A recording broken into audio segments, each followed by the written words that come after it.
Roland Butcher, 1-0 to Australia in the Ashes. I think that caught some people by surprise, not necessarily because Australia won the first test, but the manner in which it was achieved. And the thing about it is that after that first day, when Australia ended on 123 for 9, replying to England's modest score, the general feeling from what I read and what I observed was that, well, England is they've got this one, and Roland Butcher somewhere on some platform, somewhere that I was following it, you warned, don't write Australia off. And I found that to be a very interesting comment at that time. What were you thinking, Roland Butcher? Greetings to you once again. Yeah, Philip, first of all, thanks for having me, and always a pleasure to talk. Yes, listen, the way the game was going, it's very easy for people to react to the situation and don't look any further down the line. Because Australia were dismissed for a relatively paltry total, handing England quite a handy lead on a pitch like that. I guess the general feeling was that game over and England would win. Now, I was of a different view because I have followed and appreciated Australian cricket for a very long time. And I know that Australia just don't lie down and die that easily. Usually somebody rescues them as the game progresses. You've seen over and over, you go back years and you will see that Australia down and out, and usually somebody comes in and saves the day. While others were celebrating England's victory, I always believed that Australia would bounce back. Not as spectacularly as they did, certainly in the second innings, but I always believed that it wouldn't be an easy win for England. Well, it wasn't a win at all as it turned out to be, and you quite rightly said the manner of the victory was somewhat amazing. And it shows, I suppose, how something that seemed as though it was going awfully wrong turned out to be a blessing in many ways, one could argue. Um, the opening batsman, Kawaja, not being able to open in the first innings, but that was something else because after all of the build-up as to who would open with him, it was kind of ironic that he didn't open at Yeah. all. And the fact that there was that bad a collapse, and then you heard all this thing about his playing golf and all sorts of things. And it seemed to be going all wrong for the Aussies. And then in the second innings, he couldn't open either. And that really opened the door for Travis Head. Did his innings, the manner in which he played, surprise you? Well, I would think it certainly surprised England and everyone watching. I mean, it was an absolutely superb innings. And, I mean, if you think in the context of this game where, scores were very level, or very low, not just team scores, but individual scores. I mean, up to that point, I think Harry Brook had got 52 in the first innings and nobody else had got anywhere near that. In the context, we're to be at a premium to score 160 odd balls is just unbelievable. And, he didn't just throw the bat. I mean, it was quality batting. It was calculated batting. He looked to play on both sides of the pitch.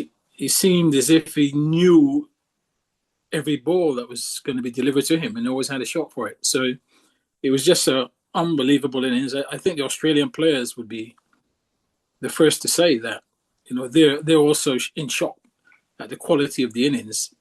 Certainly England was, and they had no answer. Had Labuschagne had enough time to add another 49 or so to his score, I think he may have made some headlines as well. I say that because the manner in which he scored his half century was very un-Labuschagne like to me. He played with a degree of freedom that I've hardly seen from him before. Well, I think what helped him was the fact that Head was in such good form. So that took a lot of pressure off him and allowed him to actually get into the game. If you go to his first innings where, it's his first game back in the side after a period out of the team, so there would have been a little bit of nerves, on the pitch that was very helpful for the fast bowlers, and he got really worked over, as all of them did in the first innings. So you could understand the cautiousness in his play. Now, second innings when he came in really with head on the go, he was able to play a little bit more freely, more like himself, as head was the main attacker. You mustn't underestimate the importance and the quality of his innings, because his innings really also allowed Head to continue in the vein that he was in. A couple more heroes from the Australian window. Yes, you put it down. You can say a team performance because obviously there was catching and so on, but you can't really discuss that win, I would think, without talking about Mitchell Stark, and even if to a less extent, Bowling. Well, I think all the Australian seamers really, did well. I mean, if you go back to the first innings, where Mitchell Stark did all the damage, and Doggett in his Test debut didn't do too badly as well with the ball. Boland didn't get in on the act, but Boland's history of playing Test cricket for Australia is such that that at some point in time he's going to have a major say in what goes on the pitch. Didn't do it in the first innings, but I was always expecting in the second innings that he would be the one that would be the main threat, because particularly to the number of right-handed batters that England have got, he's just the sort of bowler that he's just quick enough, he does enough with the ball, and he also offers them the opportunity to score runs as well on the front foot. And on this type of pitch where, if you were driving at anything that wasn't a full half volley, you were probably giving catching practice. And it turned out in this second innings that Boland did just that. He bowled a bit of width outside the off stump, not quite up to the bat, drew the batters into drives, and you saw, catches being taken in the slip cordon. Where did England go wrong? What could they have done differently? Well, I think England threw away some great opportunities in both innings. The first innings, they certainly should have scored over 200 runs, maybe up to 250, which would have really challenged Australia. But they threw away the last 5-6 wickets for nothing. That put Australia back into the game. Then they did the hard work by bowling Australia out, giving themselves a lead of some 40, right? Then they get to 60 odd for one, and then get bowled out for 130. So those were the areas that they really missed opportunities. And if this is not the first time. I mean, if you go back, to the last Test match against India,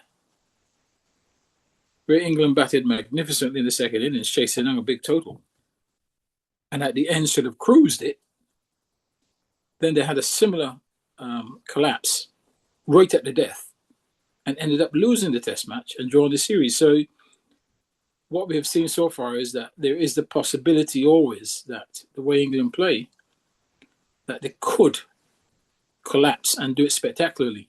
But those two batting efforts, I think the later half, I mean, they've got good starts, got into good positions, but I think once they lost those 5 wickets or so for very little at the end, it put Australia, back in the game.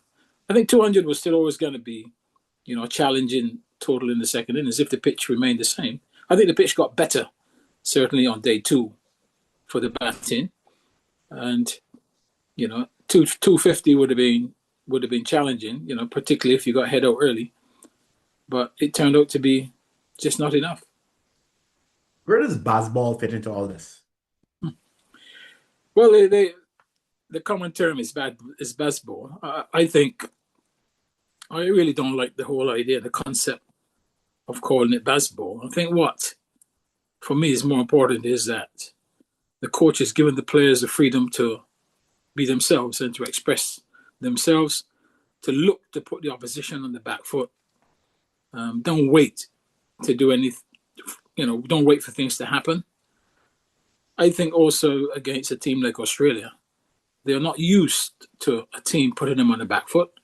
I think the strategy against Australia is correct. They just need to be a little bit more conscious once they get into a good position, that they don't have to just keep going hard all the time. I mean, if you go hard, you get into a good position. I think they can then, for a period of time, bat normally, and try and bat Australia out of the game. But if you keep going at T20 mode right throughout the innings, you're not playing against an associate team. You're not playing against one of the number one teams in the world. So they've got quality bowlers. You give them the opportunity. If that door is open slightly, they'll come through it. And that's what they did. But I think England has to continue being positive against Australia. They cannot wait on the back foot, because the Australian bowlers are such that, if Hazelwood comes back, he's going to bowl a particular line in length, and he'll do it all day. He's not going to stray from that. So you've got to do something to disrupt that rhythm. Now they're virtually trying to label Head's performance as well. I think I heard something like a trap ball or something like that. And those who I would say, well, look, um, if you criticize England's approach, it was that very approach that helped Australia get over England. So how do you mesh the two things? Where's the balance? How do you assess that? Well, Head didn't do anything different to what he normally does. Head plays like that all the time. Head he was a little bit more runs came easier in this innings, but that's the way Head plays. Head is not a player that's going to go up there and try to fight it out. I mean, he really takes the aggression to the opposition and put them on the back foot. He does it over and over again. So it just went on for a long period in a very low scoring game. So that's why it stands out. But he didn't do anything different to the way he normally bats. What are your expectations then moving forward for the rest of the series? A big psychological boost to Australia, no doubt. A massive blow, almost a traumatic experience for England. How does this set up the series as far as you're concerned? Well, you see, people will look at it as a great blow and a traumatic blow for England. For me, I have an opposite view. To me, that's the wake up call that England needed to be competitive in this series. And I believe now that it will jolt them into a situation where the series will become competitive. I feel Australia will still nick the series, but I think England will win a couple of test matches. It'll be very tight, but I think this particular defeat, for me, is the catalyst for England to go forward, not for Australia to have total dominance. Any further thoughts? Yeah, I mean, I'm looking forward to it. I was up watching it all night here in the UK, and I'll continue to do that because, I think they're two very good teams that are going to go head to head. I think England still have to be very careful and try to, the key for them really is to maintain the fitness of their fast bowlers for the 5-test series. If they can do that, they'll stay in the game all the time, despite losing that first one and the manner they've lost it. But maintaining the fitness of those quick bowlers, that's important. I think in this test, obviously Wood, he wasn't up to par, but you could understand that. He hasn't played any cricket for a year. So, he'll take a couple of test matches to hit his straps. But if they can keep them fit, they'll stay in the game. I'm going to throw a googly in there, actually. I mean, you faced googlies before, so I don't think it's necessarily going to floor you. What can the West Indies take from observing all this, if anything? Well, I think what they can really take from this is that these two are in a different league. That's plain and simple. The level of player, by these two sides right now, West Indies cannot imagine matching that level of player. I think obviously there will be lessons learned from this. I think West Indies have to sit down and try and understand how the top teams go about winning matches or getting themselves in winning positions. So this really is a learning curve for them as well, because they're nowhere near this level at the moment. How can they get there? Well, that's going to be a long, long story. As we know, the problems that exist in West Indies cricket, and I think even more problems will come into West Indies cricket. You are aware, obviously, of they're not having certain youth tournaments this year. Obviously, CCC and the academy team out of first class cricket. You know, where are those players going to get their experience?